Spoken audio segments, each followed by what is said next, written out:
Hi everyone, in front of me I've got OnePlus Pad 3 and let me share with you how to check for the software updates on this device.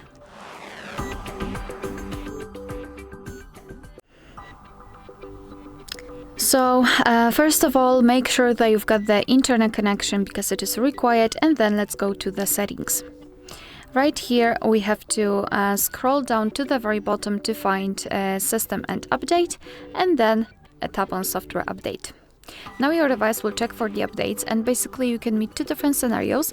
So this is the first one where your software is up to date and there's nothing to download. So here you've got the information about your current system. And the second one is where your device will actually find the update.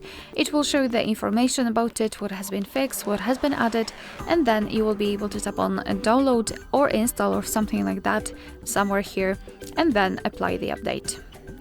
Alright, so that will be all. Thank you so much for watching. Please hit the subscribe button and leave the thumbs up.